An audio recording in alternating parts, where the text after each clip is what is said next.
7 News at noon. Now at noon, some breaking news. Police in Worcester investigating a suspicious death after they found a burned-out car in a cemetery. We are live with all the breaking details. Northwest of 495 still stuck in a wintry mix. We'll run through the timeline to see how long it lasts. We have some new details on the terror attack in New York City. The suspect now facing federal charges, including using a weapon of mass destruction. The latest on the investigation live from New York. And it is Decision Day in Alabama. Voters making their choice for the state's vacant U.S. Senate seat. Indications that the special election could be very close. This is 7 News at noon. First up here at noon, we are getting in some breaking news out of Worcester, where police are on the scene of what they are calling a suspicious death. They also found a burned-out car at a cemetery. We want to get out live now to 7's Jonathan Hall with the very latest on what we know so far. John? Well, good afternoon. Worcester police are here investigating the discovery of a body. They have been on site here for several hours.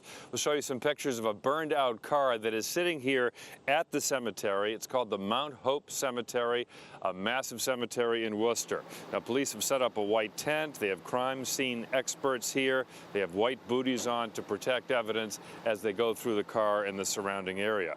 The Worcester Fire Department is here as well. They had to put out the fire in the car. Police are just calling this a suspicious death at this point. They will not specifically confirm any detail, like exactly when this body was discovered, who discovered it, whether it's male or female, and whether the body was found inside or outside the car. Once again, breaking news in Worcester, police discovering a burning vehicle in a cemetery and a body. We're live in Worcester. I'm Jonathan Hall, 7 News. We want to take a live look outside here in Boston just after noon, and it's not a bad day actually here in the city. However, other parts in New England still dealing with a little bit of winter weather. Meteorologist Bree Eggers here now with the very latest. Chris, some mild temperatures in Boston and just a light showery activity that's happening in the city. But take a look northwest of 495. That rain snow line slowly making its way further to the northwest, and we still have a bit of a wintry mix and even some pretty decent snowfall still up around Route 2. Townsend, Ashby getting in on some of that snow right now. I haven't seen any snow reports that are over an inch of accumulation so far, but maybe we'll come in closer to an inch to 2 inches up here around Route 2, where that cold air really wants to linger. Up through southern New Hampshire, even the seacoast, southern Maine, still getting in on some of that snow. Wet snow, though, as we are seeing that mild air surging in from the southeast. Check out the Cape and the islands, flirting with 50 degrees already, low 40s in Boston. But where the concern is where these temperatures are marginally close to the freezing mark. There's still the concern for some slick spots. 1 p.m. we'll see this winter weather advisory expire for Middlesex County, and then as you take it out into northern Worcester County, winter weather advisory stays in effect until 4 p.m. We'll get a closer look at the timeline and talk about the wind and the cold to come tomorrow. That's just in a few minutes. Breaking news out of New York City now, where the suspected bomber, he's there on your screen, is now facing federal charges in connection with this attack. Prosecutors say the suspect pledged his allegiance to ISIS before strapping that pipe bomb to his chest. 3 people injured in that explosion at the busy subway station right near Times Square yesterday. The suspect is now expected to go before a magistrate judge. And for the latest on the charges he's now facing, we want to bring in 7's Alex DePrato. He is live in Manhattan with more. Alex? Well, this is where the attack happened yesterday, and this afternoon, the suspect is facing charges both by the New York City police and also federal charges, including using a weapon of mass destruction. And according to that federal paperwork, the suspect wrote on Facebook on his way here to launch the attack, and I quote, "Trump, you failed to protect your nation." The hustle and bustle of commuters at New York's Port Authority has returned a day after the bombing in a subway walkway. Well, I prayed when I got on the train to make sure everything was all right. New York City police have charged 27-year-old Akkad Ullah with criminal possession of a weapon, supporting an act of terrorism, and making a terroristic threat. He also faces federal terrorism charges, including use of a weapon of mass destruction. Police say Ullah detonated the pipe bomb Monday morning. It was made with nails and screws and fastened to his body with Velcro and zip ties. Ullah pledged allegiance to ISIS and told investigators he was angry by Israel's recent actions in Gaza. Ula suffered burns and cuts to his body and was the most seriously injured. 3 others suffered minor injuries. When she called me, I hear she's really scared, she's crying. Then I say, come on, relax. These are the 4 Port Authority police officers who confronted Ula and arrested him. He reportedly had another bomb on him that didn't explode, putting the officers in even more danger. We are expecting a news conference this afternoon with those federal prosecutors who will outline these federal terrorism charges against the suspect. In addition, in that court paperwork, we learned that investigators found at the suspect's house a 9-volt battery as well as wires and a Christmas tree bulb they believe he used to construct this bomb. We're live in New York City this noon. I'm Alex Debrato, 7 News. Alex, thank you for the very latest on the terror attack in New York City. You'll want to stay with the news station. We'll bring you updates on air on WHDH.com and on our 7 News mobile and tablet apps. Also breaking now this noon, a group of female kitchen workers filing a sexual harassment lawsuit against restaurant McCormick and Schmick's. The lawsuit describes a humiliating and sexually offensive work environment at the chain's Faneuil Hall location. The women claim they were forced to endure repeated lewd comments and groping from the male employees there. Representatives from McCormick and Schmick's have not yet commented on this latest allegation. Right now, voters in Alabama are heading to the polls, and they are trying to decide who to send to the U.S. Senate, choosing between Democrat Doug Jones and Republican candidate Roy Moore. The special election gained national attention after several women came forward accusing Roy Moore of sexual misconduct. For the very latest, we want to go live to Alabama, where Kristen Holmes is, with the very latest on what is a very close race. Kristen. Good morning, Chris. Well, that's exactly right. It's finally Election Day here in Alabama. We've been watching this what seems like an eternity. The polls are open, and actually both candidates have now voted. We just saw Roy Moore pull up to his polling station on horseback, so certainly making an entrance. And Chris, it seems like at this point every vote counts, so it's a good thing both of them voted. It is neck and neck, and no matter who wins, it's going to be and has been a historic race. Now, political strategists are saying that again, this is going to come down to that voter turnout. Voters in Alabama casting their ballots today in the special Senate election that's exploded onto the national stage. President Trump going all in for controversial Republican candidate Roy Moore, sending a message to Alabama voters. Hi, this is President Donald Trump, and I need Alabama to go vote for Roy Moore. Giving a boost to an embattled Moore, who faces allegations from multiple women of inappropriate sexual behavior when they were teens and he was in his 30s. Moore denying the allegations. Trump's former chief strategist Steve Bannon also on hand Monday to rally more support one last time. And sons and daughters, Alabama are going to show the world where they stand for this nation. Meanwhile, the Democratic candidate Doug Jones telling Alabamians Monday to get out and vote while receiving a little star power of his own, a push from Alabama native and retired NBA player Charles Barkley. We got to stop looking like idiots to the nation. At some point, we got to draw a line in the sand. Former President Barack Obama lending his voice to Jones' efforts, recording a call telling potential voters, "This one's serious. You can't sit it out." Alabama's senior senator, Republican Richard Shelby, breaking with some in his party. I can't vote for Roy Moore. But many Alabamians remain supportive. I'm voting Roy Moore 100%.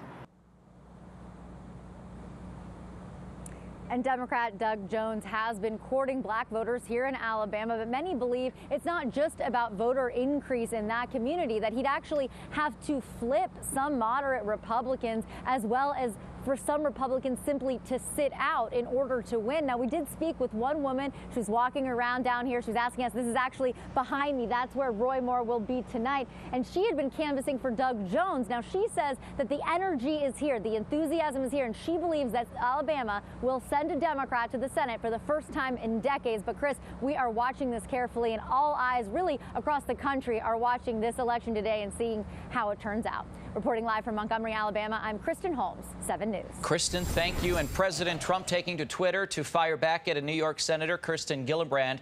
Gillibrand called for the president to resign over accusations of sexual misconduct. 7's Dan Housley here with more on the back and forth. Dan? Well, Chris, and that back and forth is actually continuing at this hour, with Senator Gillibrand calling the president's latest tweet about her a sexist smear aimed at silencing her voice.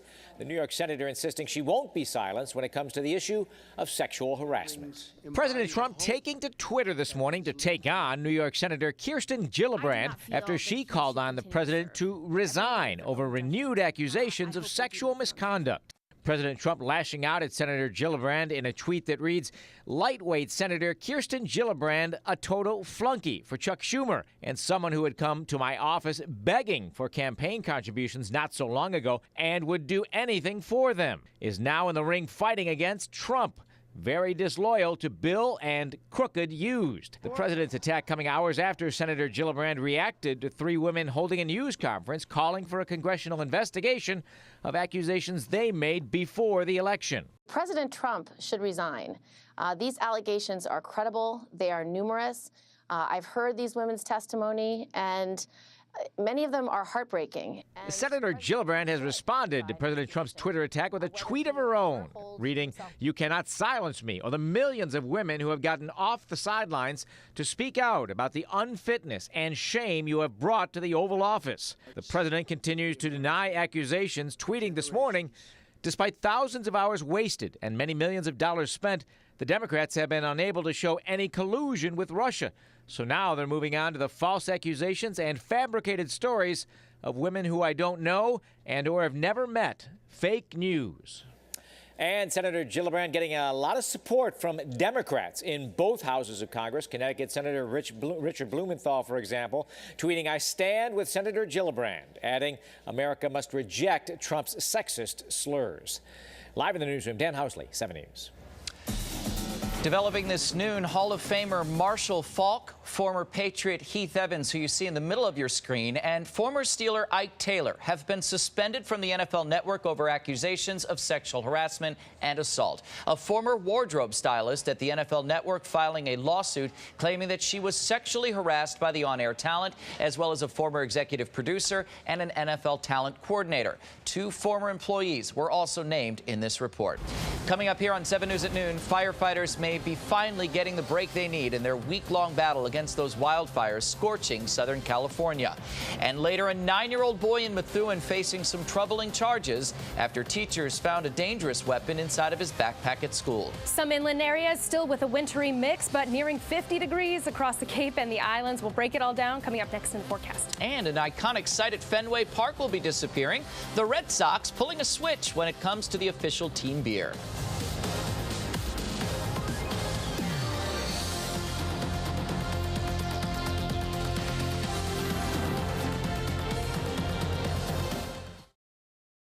Now, 7 Weather with meteorologist Bree Eggers. Different conditions depending on where you're located. I've seen some reports out in western Massachusetts, 1 to 2 inches of snow accumulation so far, but that's really Berkshire, Hampshire, Franklin counties. In northern Worcester County, maybe just over an inch in some of these spots up around Route 2, but you can see a rain-snow line is slowly chugging its way to the northwest, and for most of us, we have the mild air that's turning those snowflakes into raindrops, and we do have some of those light showers throughout the city of Boston right now, North Shore as well, still getting some snowflakes and wet snowflakes at that through the seacoast of New Hampshire, Merrimack Valley as well, but that will soon be changing over as these temperatures continue to warm. Low 40s from Beverly down through Norwood. We have close to 50 degrees, southeastern Massachusetts, Cape Cod, and the islands. And then where your cold air is in the typical locations where that dense cold air just does not want to budge. So still a concern for some slick spots through Worcester County, up through Fitchburg. Even though you're seeing the temperature at 33 in Fitchburg, down near the surface, a very good chance that those surfaces could be at the freezing mark.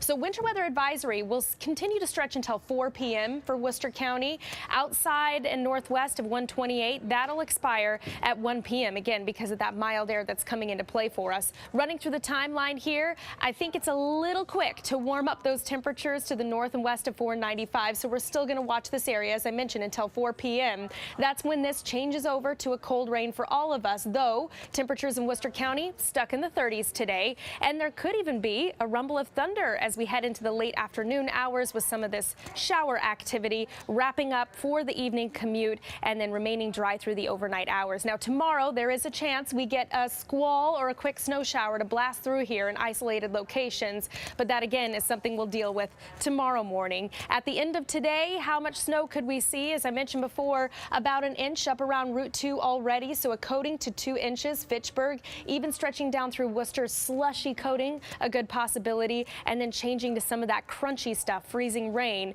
if we do get the raindrops that freeze upon contact with a frozen surface. How about this temperature trend? Boy, this is going to hurt a little bit, and not just because those temperatures will be in the 20s tomorrow for our highs in the afternoon, but look at what happens with that wind blasting in from the west-northwest. It'll feel like it's in the single digits and the teens tomorrow, this time tomorrow, and into the single digits tomorrow evening. So we're packing on all those layers. Winter has a firm grasp on us, and we also continue to watch for the chance for even more snow in the forecast. Perhaps some light snow to the south on Thursday and some overnight snow Friday into Saturday. Still just a chance at this point. We'll keep you posted with any updates.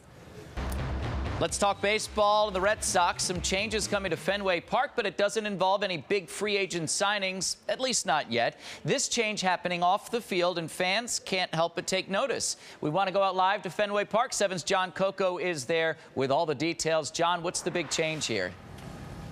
Well, Chris, Sam Adams is now the official beer of the Red Sox. They say this is a celebration of their roots. For the Red Sox, though, they're going local. They're getting away from the really big beer companies. Beer and baseball, they just go together. In Boston, they're becoming closer and more local than ever. So see you later, Budweiser. There's a new official beer of the Red Sox. It's the impossible dream. Sam Adams and their co-founder Jim Cook announcing today they're batting leadoff for the hometown team. When I started Sam Adams in my kitchen, I never could have imagined that we would be here at Fenway Park today. The brewer and the ball club have entered into an 8-year partnership. According to Sam Adams, it's the first American craft brewer to join up with a Major League Baseball franchise for this length of time and at this level. It's just a statement of our New England identity. We are proud to have been born in New England. It's an exciting day for the Red Sox. In our 15 years here, we've tried to partner with local companies, local brands. So when you go to Fenway, you'll start to see some changes, and they're coming as soon as January. The signs at the ballpark will change. That includes taking down the big Budweiser sign and replacing it with Sam. This is, kind of a coming-of-age statement that craft beer is here. And Sam Adams says this partnership will open up some more opportunities throughout New England and in Fort Myers, where the Red Sox have spring training. We're live outside Fenway Park. John Coco, 7 News. Still ahead here on 7 News at noon, 3 Massachusetts state troopers sharing their stories after their time in Puerto Rico following the wake of Hurricane Maria. And still fighting, fire crews may finally be making some progress in the struggle with 6 wildfires continuing to burn in Southern California.